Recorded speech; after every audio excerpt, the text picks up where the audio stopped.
It's not a game, it's a rich thing.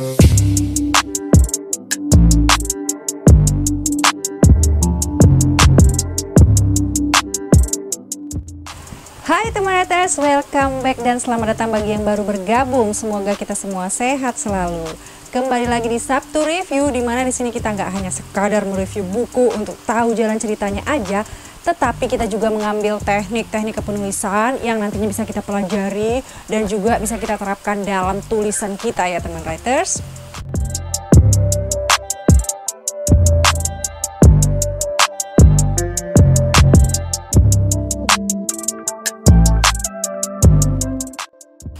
Hari ini buku yang akan kita bahas adalah genre slice of life. Ini dia bukunya. Tara. Ya, judulnya adalah Twing. Ya kan, penulisnya Oksan dan buku ini terbit di Najmu Books Publisher. Nah, bagi teman-teman yang penasaran sama penulisnya dan juga penasaran sama penerbitnya, link media sosial penulisnya dan juga penerbitnya sudah aku letakkan di description box ya teman-teman. Nah, seperti yang teman-teman bisa lihat di sini ya, warna bukunya itu fresh sekali, hijau terang kayak gini ya. Jadi sangat menarik perhatian sekali. Udah gitu ditambah dengan udah tone warnanya hijau, udah gitu ilustrasi di covernya lucu, judulnya juga unik, Twing gitu kan. Jadi judulnya itu kayak semacam onomatope ya, kayak semacam bunyian gitu, Twing gitu. Udah gitu keunikan lainnya adalah buku ini, biasa kan kalau buku-buku bertulisan Latin seperti ini bukanya dari kiri ke kanan, tapi ini dari kanan ke kiri, alias kalau kita dari belakang ke depan ya teman-teman. Nah, ini dia penampilan bukunya. Layoutnya juga menurut aku rapi sekali, enak dibaca, dan di dalamnya ada ilustrasi-ilustrasi keren semacam seperti ini misalnya kan. Ya cukup menghibur ya, menarik dan juga menghibur. Banyak sekali ilustrasi-ilustrasi keren yang ada di dalam buku ini. Jadi secara penampilan buku ini kece badai, keren kali ya kawan-kawan.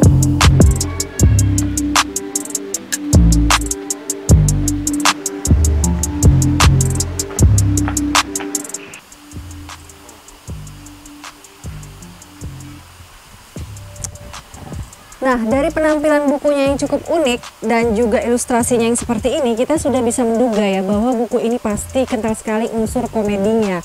Benar teman-teman, jadi ini ceritanya mengenai narator di buku ini menceritakan kisah nyata ya dari seseorang. Nah, ini berdasarkan kisah nyata, di sini tertulis terinspirasi dari kisah nyata. Jika ada kesamaan tokoh, sifat, karakter, dan lokasi, percayalah itu mungkin disengaja. Jadi ini berdasarkan kisah nyata. Kisah siapa? Kisah seseorang bernama Rino. Jadi slice of life-nya Rino. Jadi potongan-potongan kehidupannya si Rino ini, mulai dari dia mencari kerja selepas wisuda, juga ada kisah cintanya ya kan, juga ada kisah-kisah yang lucu-lucu lainnya yang terjadi saat dia di masa lalu di sekolah gitu ya. Jadi naratornya acap kali muncul ya di sini sebagai tokoh dengan sebutan aku.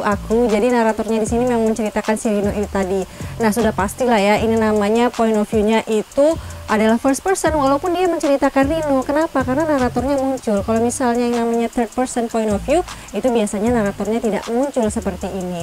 Nah teman-teman, jadi ini kesempatan kita untuk belajar ya. Bagi teman-teman yang ingin menuliskan kisah nyata, baik kisah nyata diri sendiri atau orang lain, di sini kita akan belajar bagaimana membuat atau menuliskan kisah nyata kita itu menjadi kisah yang menarik. It's not a game, it's a rich thing.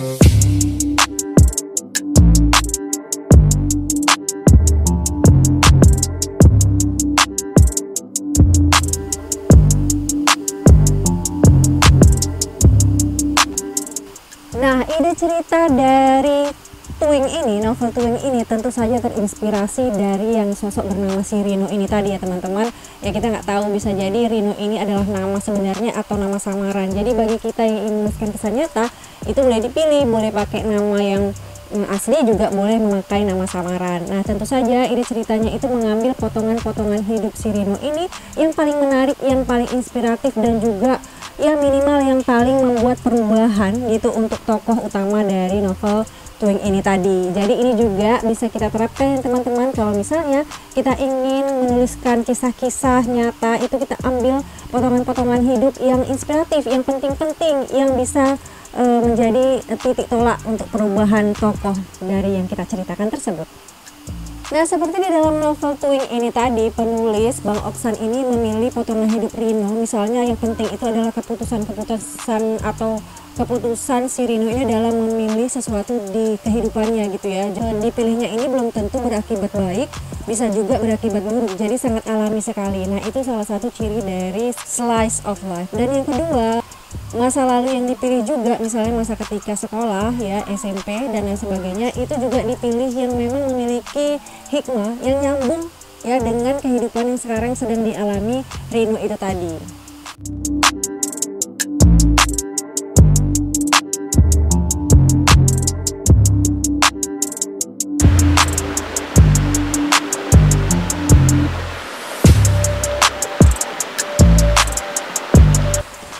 Yang namanya slice of life ya kan, plot itu nggak kayak mana-mana, dia plotnya biasa aja. Jadi di permainan plot itu biasa aja, tapi ada yang bisa kita permainkan lagi, yaitu di alur ini ya, kronologi cerita atau timeline. Jadi di sini pakai teknik flashback. Nah, itu bisa teman Retes juga terapkan di tulisan teman Retes nanti ya, pakai metode flashback.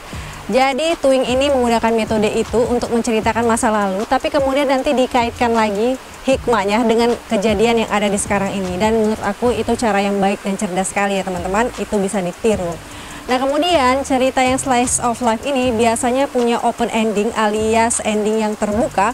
Jadi endingnya ini ya selesai, tapi kesimpulannya itu tidak terikat ya, bisa kita bayangkan apa saja sebagai pembaca. Nah, di sini juga begitu. Nah, ditambah lagi selain open ending juga di sini cliffhanger ending. Jadi maksudnya gini ya, plot utamanya kan ini mengenai cerita si Rino mengenai dia mencari kerja.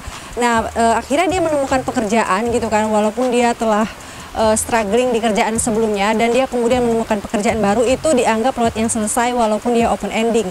Tetapi ada satu plot yang tidak diselesaikan alias cliffhanger, yaitu cerita mengenai kisah romantisnya atau kisah percintaannya si Rino ini tadi.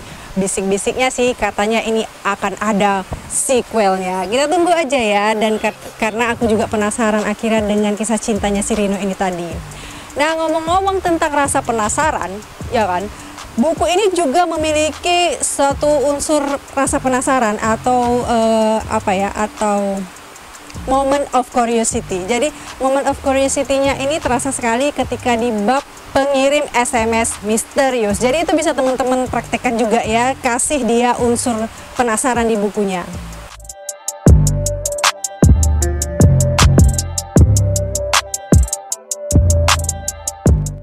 Nah, untuk gaya penceritaan tentu saja ini karena memuat unsur komedi segar ya teman-teman. Jadi gaya penceritaan yang unsur komedi ini bisa jadi trik kita loh untuk membuat naskah atau tulisan kita berdasarkan atau terinspirasi kisah nyata menjadi lebih menarik lagi karena dia lucu-lucu ya. Siapa yang nggak tertarik dengan hal yang lucu-lucu?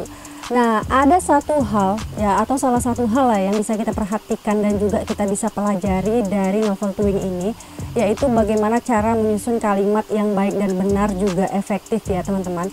Jadi di sini di novel Twing ini aku telah menemukan beberapa kalimat yang tidak selesai, artinya dia kalimatnya itu belum komplit tapi sudah dikasih titik. Juga ada beberapa kalimat yang kehilangan subjek. Nah, udah gitu ada beberapa juga frase atau gabungan kata yang menurut aku bisa diperbaiki lagi supaya lebih bagus lagi ya. Contohnya di bab awal aku menemukan kata-kata seperti ini: berbeda dengan kedua sang kakak. Nah, itu kan agak rancu, sudah pakai kedua, pakai sang lagi gitu ya.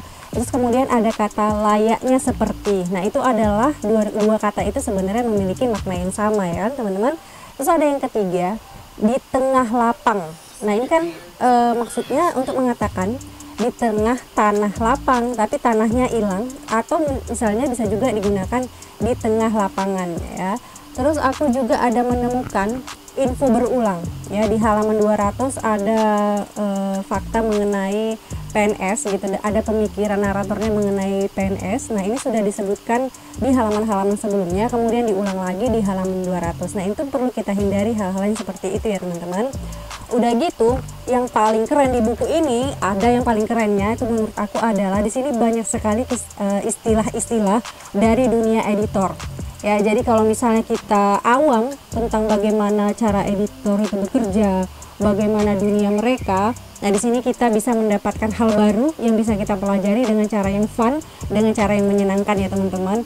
Nah, itu menurut aku poin utama dari buku ini ya. Jadi kalau misalnya kita editor, justru terasa relate sekali dengan apa-apa yang ada di dalam atau diceritakan di buku ini.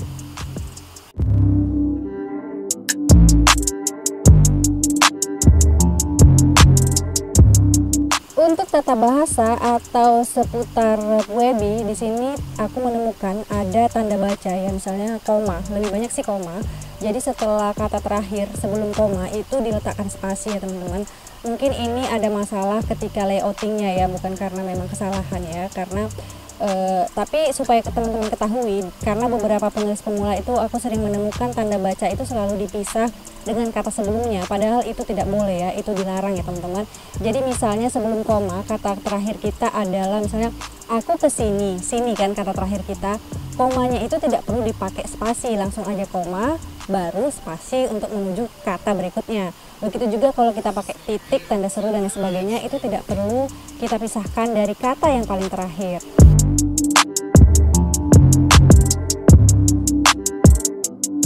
Nah, selanjutnya coba sekarang teman writers buka KBBI online-nya, atau kalau misalnya ada KBBI fisiknya di rumah silahkan dibuka. Yuk kita cek sama-sama kata-kata berikut ini supaya nanti kita bisa simpan dan bisa kita ingat-ingat ketika kita nanti proses penulisan ya teman-teman. Jadi ada kata nampak, itu yang benar adalah tampak yang sesuai dengan KBBI. Bukan duhur tapi zuhur pakai Z. Bukan supir tapi sopir pakai O. Bukan hembus pakai H tapi embus tidak pakai H. Bukan analisa tapi analisis. Bukan nafas tapi napas. Nah, intinya ya teman-teman, kalau misalnya menuliskan narasi, kita usahakan supaya kata-kata yang kita pakai itu sesuai dengan KBBI. Tetapi kalau misalnya teman-teman menuliskan dialog, tentu saja bisa lebih bebas ya teman-teman, karena kita bisa menyesuaikan dengan karakter kita yang berbicara itu siapa. Nah, satu lagi, ada kata yang memang sudah kesalahan ini sangat kaprah sekali, sampai-sampainya saking kesalahan ini sudah biasa dianggap adalah ini sesuatu yang benar ya teman-teman. Kata apa itu? Kata acuh. Nah, teman-teman coba lihat di KBBI, acuh itu artinya apa? Tidak peduli? Coba cek sekali lagi. Nah, untuk kutipan favorit, aku mengambil, ya kan, bagaimana cara penulisnya ini, bagaimana cara Bang Oksan ini untuk menggabungkan kisah masa lalu Rino dengan artinya hikmah masa lalunya si Rino itu dengan apa yang kejadiannya pada saat ini ya. Jadi aku akan bacakan bagian itu di halaman 134.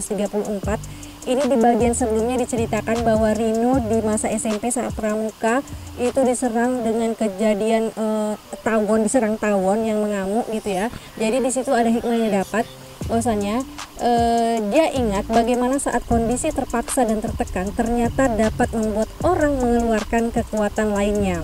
Jadi di situ ceritakan ransel yang berat bisa digendong sambil lari ya kan, jalan yang berbatu licin bisa bikin gak jatuh, itu kan sangat keren sekali. Kemudian dipisahkan bagiannya masuk ke bagian yang pada saat itu sedang terjadi ya.